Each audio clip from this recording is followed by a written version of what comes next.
The critical patriot देखने वाले सब दोस्तों को खुशामदीद। आज मेरे साथ मौजूद हैं प्रोफेसर डॉक्टर इश्तियाक साहब। जैसा कि आप जानते हैं, प्रोफेसर साहब स्वीडन में रहते हैं और स्टॉकहोम यूनिवर्सिटी के प्रोफेसर इमेरिटस हैं। प्रोफेसर साहब, आज मैं बात करना चाह रहा हूं अफगानिस्तान के हवाले से। जी। पिछले कुछ दिनों में बहुत से तालिबान जो हैं, तो उनके तर्जुमान वो पाकिस्तानी टीवी चैनल्स पे आते रहे हैं। उनमें से एक सुहेल शाहीन है और दूसरे ज़बीहुल्लाह मुजाहिद। तो बड़ा इंटरेस्टिंग एक डायलॉग था। सलीम साफ़ी ने पूछा सुहेल शाहीन से कि पिछले दौर में आपके यहाँ कैमरा और फोटोग्राफी हराम थी, तो वो आपने बड़ा अच्छा किया कि उसको आपने रिकंसिडर किया और अब आप बहुत अच्छा यूज करते हैं कैमरे का और वीडियो का। तो अब ये बताइए कि मौसीकी के बारे में क्या आपने उसको भी रिकंसिडर किया है? अब मौसीकी हलाल हो गई है कि नहीं हुई? तो ये बड़ा इंटरेस्टिंग सवाल था। उन्होंने कहा अफगानिस्तान के लोग मौसीकी के बड़े दिलदादा हैं, तो आप अब इस बारे में क्या कहते हैं? तो सुहेल शाहीन साहब जो दोहा में होते हैं आजकल, उन्होंने कहा कि हमारे मुफ्ती फैसला करेंगे। अब ये देखिए कि इसका क्या मतलब है कि अभी तक आपने ये फैसला नहीं किया और मुफ्तियों पे छोड़ा हुआ है। तो आप कैसे देखते हैं इस बात को? मुझे तो बड़ी हैरत हुई ये सुन के। देखें, तालिबान एक दफ़ा काबुल में हुकूमत कर चुके हैं। उन्होंने पाकिस्तान में स्वात, मालाकंड और यहाँ पे उन्होंने अपनी इस्लामिक एमिरेट्स भी कायम की थी। तो जो उनका पहला तर्ज हुकूमत था, वो तो जैसे आपने बताया, वो हर किस्म की स्पॉन्टेनिटी, हर किस्म की आर्टिस्टिक क्रिएटिव क्वालिटी को सप्रेस करने के मुतल्लिक थी। ऊंचा हंसना भी मेरे ख्याल से ममनून था। तो जो पास्ट उनका कॉन्डक्ट है इन मामलों में, तो वो तो इंतहाई प्रिमिटिव, दकियानूसी और एस्थेटिक्स के खिलाफ है। औरतों का महरम के बगैर बाहर आना, एक दो के ही एक बीमारी की हालत में आ गई तो उनको भी मारा गया, उनमें मारपीट की गई। तो जो इनका पास्ट रिकॉर्ड है, वो तो वहाबी रजीम और आयतुल्लाह खुमैनी की जो रजीम थी, बाय कंपैरिजन दे वर लिबरल। तो जो इन्होंने हुकूमतें कायम की, अमीरेत, इस्लामिक एमिरेट, वो तो हर किस्म के ह्यूमन राइट, ह्यूमन खुशियों के खिलाफ एक एक इन्होंने रजीम कायम की थी। अब जरा फर्क जो मुझे नजर आता है वो ये है कि अगर ये वाकई काबुल में, देखें लास्ट टाइम जब ये हुकूमत में थे तो काबुल में थे, लेकिन नॉर्दर्न अलायंस की खासी उधर नॉर्थ में अपनी अपनी पोजीशंस मजबूत थी। अब अगर ये स्वीप कर जाएं सारे अफगानिस्तान को, which is possible but not entirely something which the world will let it happen, मेरे ख्याल से बड़ी रेजिस्टेंस होगी। लेकिन अगर हम हाइपोथेटिकली समझें कि सारा अफगानिस्तान तालिबान के अंडर आ जाता है और इनके मुफ्ती फिर हमें बताएंगे कि लोगों के क्या हकूक हैं, तो अल्लाह रहम करे वहाँ के अफगानिस्तान के लोगों पे और पाकिस्तान पे। क्योंकि ये तालिबान का जो है ना, ये एक अट्रैक्शन के पाकिस्तानी टीवी पे बुलाना, इनको रिस्पेक्टेबल इस तरीके से दिखाना जो है, ये एक बहुत डेंजरस मेरे ख्याल से अटेम्प्ट है। पाकिस्तान अगर वाकई उनसे कोई ताल्लुक नहीं था चाहता, कनेक्शन, तो देयर वाज नो नीड कि वो हमारे टीवी पे आके बात करें, वो अफगान टीवी पे बात करते। तो उन्हें उन्हें ये लेजिटिमेसी देने की जो पॉलिसी इख्तियार की गई है, मैं उसके हक में नहीं हूं। अच्छा डॉक्टर साहब, आजकल तो वैसे पाकिस्तान के जो पॉलिसी साज हल्के हैं, मुक्तदर हल्के हैं, उनमें बड़ी परेशानी है इस हवाले से। डॉक्टर हमारे एक एंकर कल कह रहे थे, मोहम्मद मालिक, के हमारे स्पोक्समैन जो है मिलिट्री और सिविलियन फॉरेन ऑफिस दोनों ने ये फैसला किया है कि 8-10 दिन तक वो इस हवाले से कोई बयान नहीं देंगे। और सर कल एक तर्जुमान ने ये कहा कि हम शरीयत के मुताबिक अकलियतों को तमाम हुकूक देंगे। मैंने अपने उस पे फेसबुक अकाउंट पे ये स्टेटमेंट लगाई और नीचे मदरसा जो है बिनौरी टाउन कराची का, उसका एक फतवा लगाया कि शरीयत के तहत तो किसी गैर मुस्लिम को मुंशी की जॉब भी नहीं दी जा सकती। और इस सुबह को मुझे फेसबुक का मैसेज मिला कि आपका ये जो पोस्ट है ये हमारे कम्युनिटी स्टैंडर्ड्स के खिलाफ है और 3 दिन तक आप बैन हैं, आप कोई पोस्ट नहीं लगा सकते, कोई कमेंट नहीं कर सकते। तो ये फेसबुक देखिए, ये सेंसरशिप, किस तरह की सेंसरशिप फेसबुक ने लगा दी है। देखिए, फेसबुक ने मेरी भी कई चीज़ों पे वो क्या कहते हैं सेंसरशिप की ट्राई की। मसलन मैंने एक दफ़ा टेररिज्म पे बनाया था, जब ये कनाडा में एक पाकिस्तानी फैमिली पे हुआ था, तो उन्होंने कहा जी कि ये प्रॉब्लम है, ये प्रॉब्लम है, फिर मैंने वो शेयर ही नहीं की एज अ प्रोटेस्ट। लेकिन ये अब फेसबुक की कौन पॉलिसीज बनाता है। मुझे तो ये भी था कि फेसबुक के अंदर कुछ ऐसे लोग भी हैं जो ट्रॉल्स जो होते हैं उनको चांस देते हैं कि पेज पे आके वो आपको इंसल्ट कर सके। मेरे साथ ये बहुत देर तक होता रहा है। अब पिछले चंद एक महीने से कोई नहीं हुआ, क्या पॉलिसी बदल गई है या व्हाट, आई डोंट नो। तो फेसबुक की पॉलिसीज कुछ समझ नहीं आती कि जैसे रिस्पॉन्सिबल पाकिस्तानी जर्नलिस्ट और जिनका हमेशा एक रोशन ख्याल एनलाइटन तरीका होता है बात करने का, अगर उनके ऊपर भी इन्होंने सेंसरशिप लगा दी है। सुना है कि ये आर्टिफिशियल इंटेलिजेंस के जरिए होता है और उनके जो वो कुछ कॉन्सेप्ट्स, वर्ड्स, टर्म्स हैं, अगर वो आ जाएं तो फिर वो आपके ऊपर ये पाबंदियां लगा देते हैं। I think this is a very foolish way of doing it.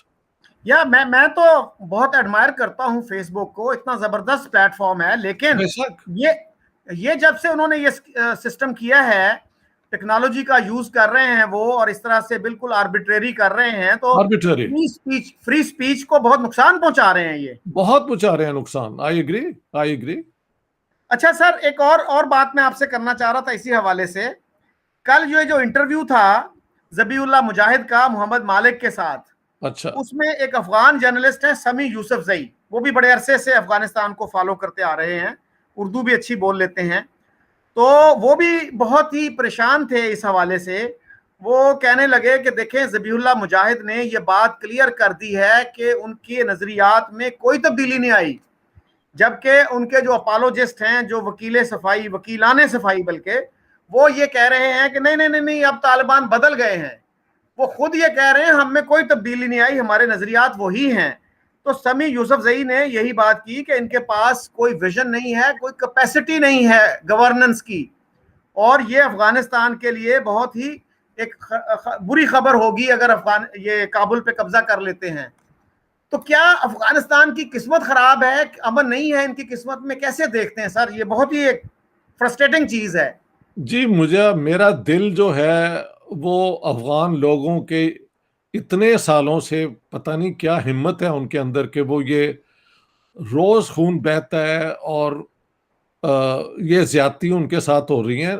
लेकिन एक अफगानिस्तान का वो दौर भी था किंग जाहिर शाह के दौर में, जब यहाँ से लाहौर से लोग हम जाते थे काबुल फिल्में देखने इंडियन, और वहाँ पे अफगान लड़कियां वेरी स्मार्ट, वेल ड्रेस्ड सारी होती थी ये तो काम खराब हुआ जब वो उनके अपने प्राइम मिनिस्टर दाऊद ने, जो उनके रिश्तेदार थे, उनकी हुकूमत को पलट दी और खुद वो बन गए अपना रूलर ऑफ। उस दिन के बाद अफगानिस्तान की किस्मत जो है ना वो वो उसके साथ ज्यादतियां ही ज्यादतियां होती जा रही हैं। और इतने देर से अफगान के साथ जो जुल्म हो रहा है उसकी हमें सबको दिल से उनके साथ सिंपैथी होनी चाहिए। अब ये तालिबान हुकूमत आके 40 साल के जुल्म के बाद मजीद एक और जुल्म का चैप्टर खोलेगी,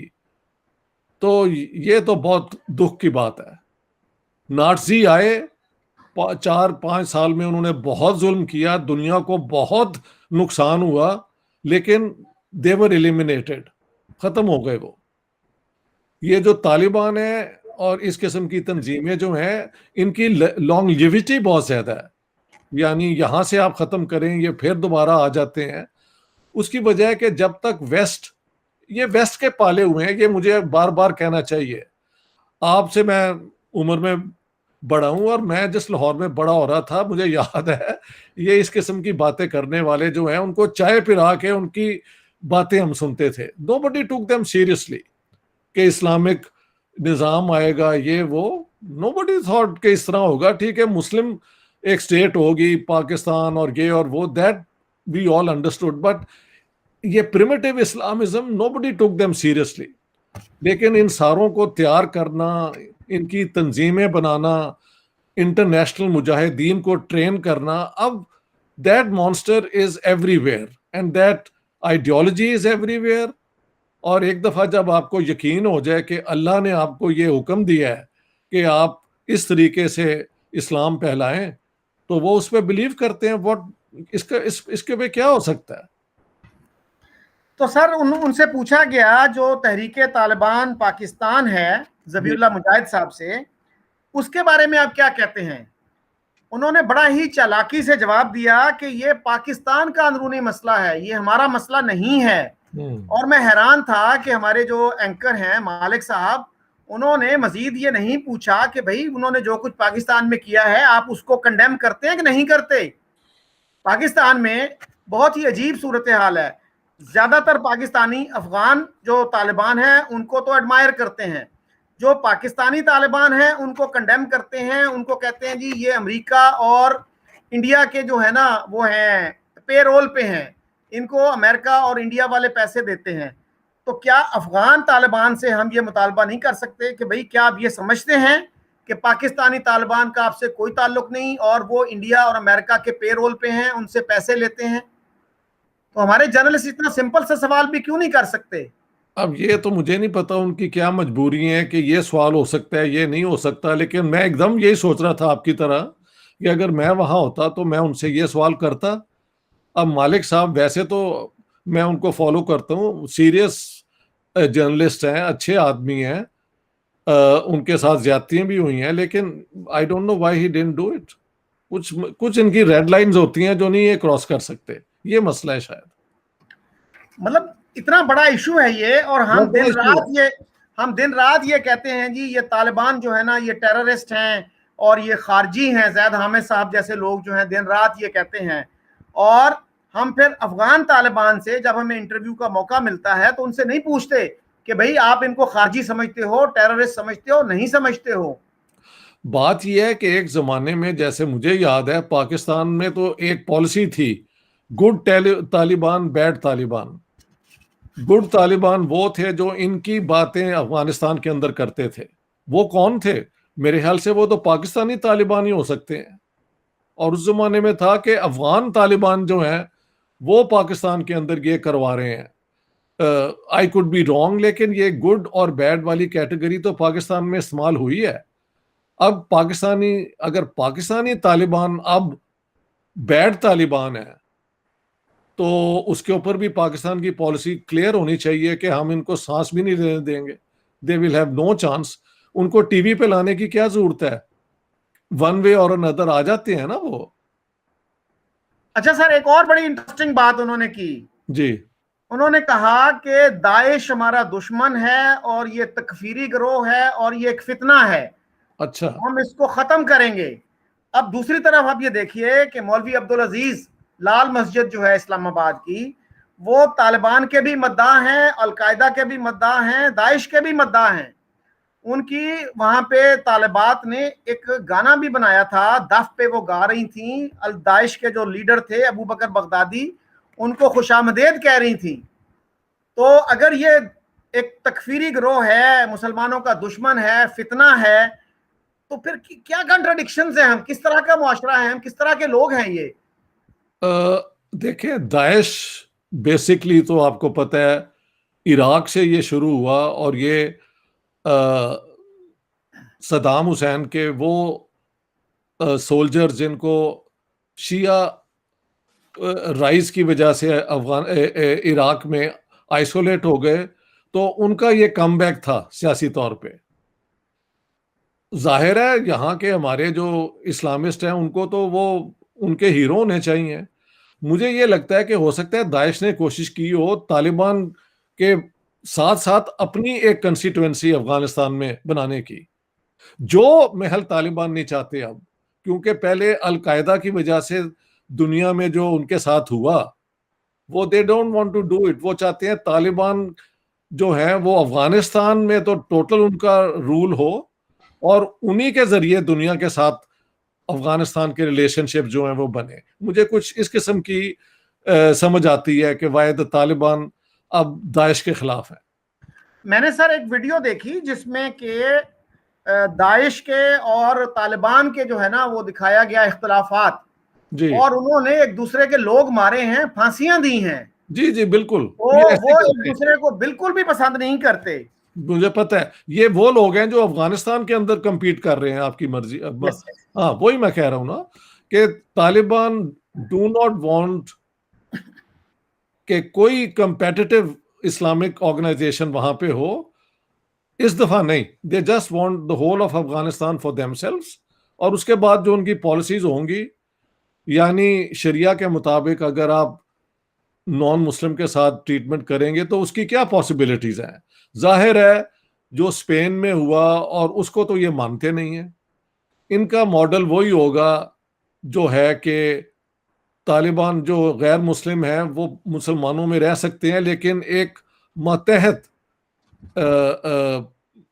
सब्जेक्ट पीपल के तौर पे। और उनको ठीक है, उनकी रिलीजियस फ्रीडम शायद ये थोड़ी सी दे दें। हालांकि इन्होंने सिखों के ऊपर भी अटैक किए बड़े उस जमाने लास्ट टाइम तो, और वहां से हिंदुओं को भी भागना पड़ा। तो we can not trust them. लेकिन अगर ये वो कह रहे हैं कि शरिया के मुताबिक होगा तो लेट्स सी, क्योंकि शरिया के मुताबिक दो तीन रूलिंग्स हैं।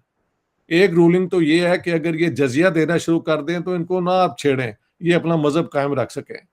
लेकिन जजिया तो उनसे लिया जा सकता है जो एक एक जंग के दौरान हार चुके हों। लेकिन अफगानिस्तान के जो गैर मुस्लिम है वो तो वहां सदियों से रह रहे हैं, तो उनपे तो ये कानून डायरेक्टली अप्लाई नहीं होता। लेकिन लेट्स सी।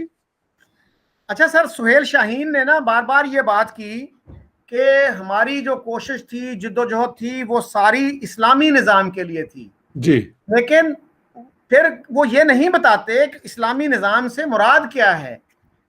उनसे जब पूछा गया कि भाई आपने कोई ब्लूप्रिंट दिया है, कोई आप क्यों नहीं वजाहत करते कि इस्लामी निज़ाम से आप क्या मुराद लेते हैं, तो उस तरफ वो नहीं आने के लिए तैयार थे। तो हमारे यहाँ भी ये बहुत कंफ्यूजन इस तरह का पाया जाता है।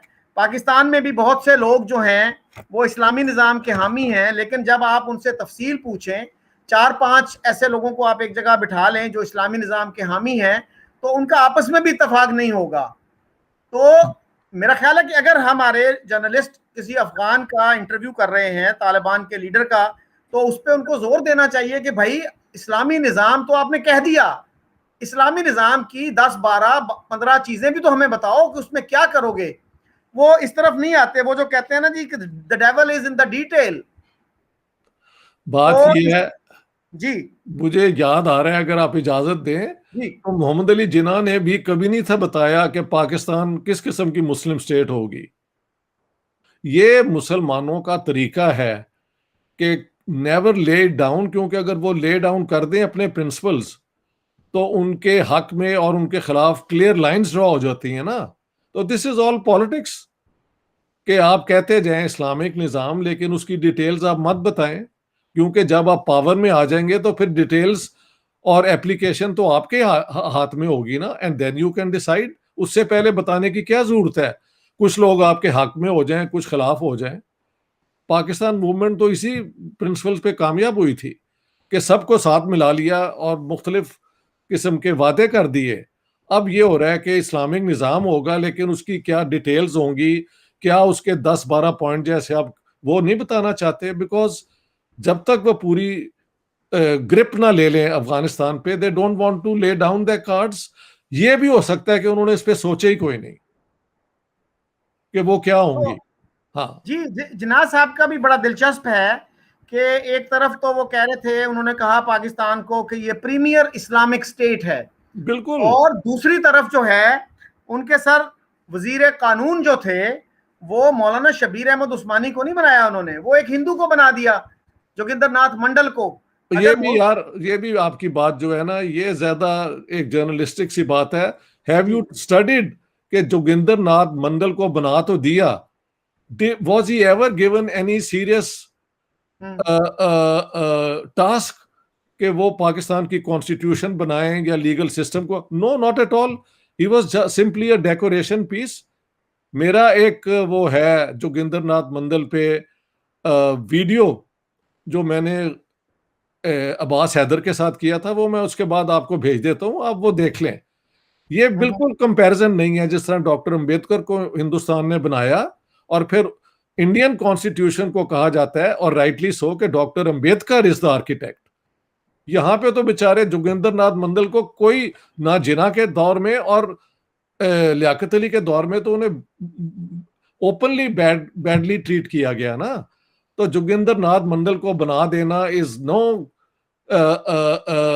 इंडिकेशन कि जिना साहब कोई सेकुलर थे. No no no, he just wanted to show कि अगर जो कांग्रेस कर सकती है हम भी कर सकते हैं. That is all. जिना की कोई विजन नहीं थी about what sort of Pakistan.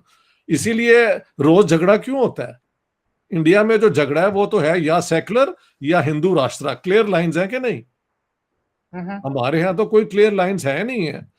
11 अगस्त की स्पीच को भी मैंने शो किया है कि उसकी एक कॉन्टेक्स्ट है, वहां से निकाल दो तो वो बहुत सेकुलर है. उस कॉन्टेक्स्ट में देखो तो वो तो है कि वहां से 35 मिलियन मुसलमानों को ना धकेला जाए. मेरे ख्याल say that is how you should look at 11 अगस्त. और जिना साहब अगर सेकुलर स्टेट चाहते थे तो एक ही दफा उसकी बात होनी थी. फॉलो अप स्पीचेज होती है ना, वो तो है ही नहीं. नहीं, मेरा पॉइंट ये है ना जी कि जो लोग ये कहते हैं जी कि पाकिस्तान एक इस्लामिक स्टेट के तौर पे बना, तो उनसे अगर आप ये बात करें कि भाई फिर शबीर अहमद उस्मानी के बजाय जोगिंदर नाथ मंडल को क्यों वजीर कानून बनाया गया, तो उनके पास कोई जवाब नहीं होता उस बात का. उनके पास लेकिन हम अपने मौजू से थोड़ा सा हट गए हैं. तो सर आपको याद है कि जब पहला दौर था तालिबान का, तो पाकिस्तान से एक फुटबॉल टीम गई थी. तो उन्होंने वो शॉर्ट्स पहने हुए थे, या कच्छे जिनको कहते हैं पंजाबी में, वो पहने हुए थे, और वहां पे उनको बहुत जिल्लत आमेज सलूक उनके साथ किया गया था. उनके सर मूंड दिए गए थे, उनको जेल में डाल दिया गया था. तो इसके अलावा सर डॉक्टर असरार एक दफा गए थे मुल्ला उमर से मिलने, और वो काफी मायूस लौटे थे कि हम उनसे बात करते हैं, उनका विजन जानने की कोशिश करते हैं, लेकिन वो कोई बोलते नहीं, कोई कुछ नहीं करते. सो बेसिकली ये तो एक जिसको कहते हैं ना जी कि विलेज मुल्लाज हैं बेसिकली. सही है. Very well put, very well put. वो क्या पाकिस्तान के जो मुख्तदर हलके हैं उनकी क्या तवक्कुआत थी इनसे कि जब अमरीकी चले जाएंगे तो ये हुकूमत करेंगे?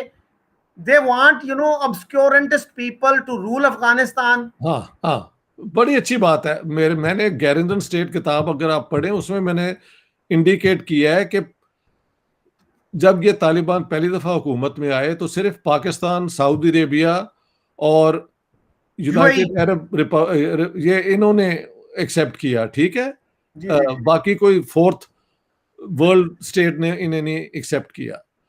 पाकिस्तान ने तब भी पूरा जोर लगा लिया कि ये किसी तरीके से डुरैंड लाइन जो है ना, वो इंटरनेशनल बॉर्डर मान ले बिटवीन अफगानिस्तान एंड पाकिस्तान. तो तालिबान तो तब भी नहीं माने. विलेज उनका लेवल है कल्चरल, लेकिन पॉलिटिकली वो उतने एथनिक नेशनलिस्ट हैं जितने बाकी अफगान हैं, और उनका क्लेम तो अटक तक आता है. तो वहां पे उन्होंने कॉम्प्रोमाइज नहीं किया. देखिए पाकिस्तान इज कि मैंने कई इनके ये बड़े खुश थे कि ये जो अफगान हैं वो बड़े लड़ाके हैं, ये वो, और वो पाकिस्तान में आ जाएं तो हम और ज्यादा मिलिटेंट हो जाएंगे. मैंने कहा आपकी अपनी सिविलाइजेशन इतनी ज्यादा प्लूरलिस्ट रही है, यहाँ पे सूफी हुए हैं, यहाँ पे इतनी वैरायटी हुई है, और कितना कितना लिखा गया है. आप वो सब छोड़ के एक बैरन किस्म की मिलिटेंट जो है सोर्ड बेरिंग इस्लामिज्म के हक में है. दिस इज वो क्या कहते हैं, नेशनल सुसाइड वाली बात है, लेकिन लोगों को समझ नहीं आती. हमारा जो है ना सोच ये है कि सारी दुनिया में इस्लाम फैलना चाहिए और पाकिस्तान वहां का सेंटर है. इसलिए जहां पे भी इस्लामिज्म है, गुड और bad, we have to back it up in some way. ये इस किस्म की सोच है.